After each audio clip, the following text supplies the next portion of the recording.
баярлалаа.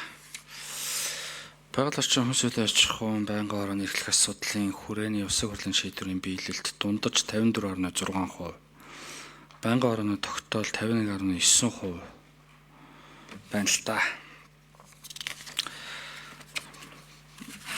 Яагаад хэрэгжихгүй байгаа вэ гэдгийг асуух гэдэг. Маш бага үзүүлэлттэй байна.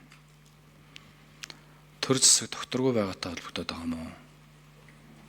Эсвэл яам дээр юм уу? Эсвэл одоо хэрэгжүүлж байгаа субъектүүд нь мэргэжлийн бус байгаад байгаа юм уу?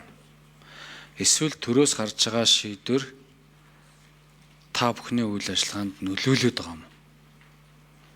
Яг энийг үнэн бодтоор нь хэлээд өгөөч гэдэг нэг ганц асуулт.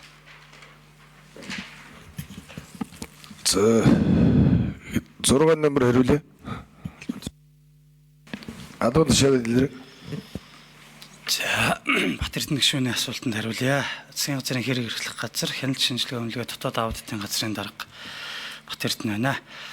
За бид нар энэ хяналт шинжилгээ үнэлгээний дүгнэлттэй холбоотой хэд хэдэн зүйл дээр бол бас хэрэгжилт хангалтгүй юм нөхцөл шалтгаан үүсэж байна гэдгийг бас тайлан дээрээ оруулж өгсөн байж байгаа. За энэ дээр бол хамгийн чухал асуудал нь хариуцлагын тогтолцоо бол хаана хангалтгүй байна гэдэг ийм одоо дүгнэлт гаргаж байгаа. За салбар хоорондын ажлын уялдаа бол бас сул байна гэдэг.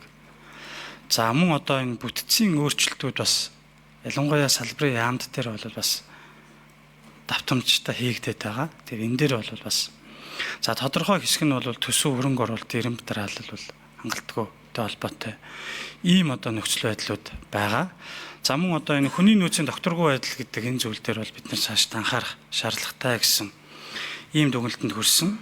За тухайлах юм бол бид нар тухайн байнгын хороотой холбоотой засгийн газрын төвшөнд бол хэрэгжилт маань бол 71% хэрэгжилттэй гэдэг үнэлгээ өгч засгийн газрын хуралдаанд танилцуулагдаж тайлан маань ирсэн.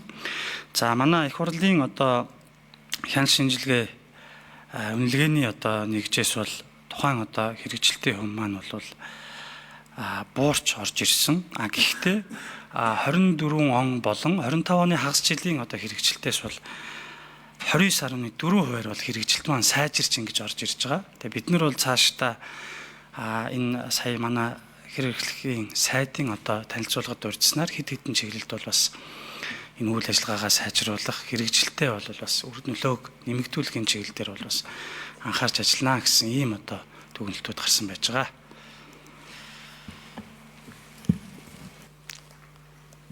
За Гомбын Ганбаатар гишүүний асуулт асууя.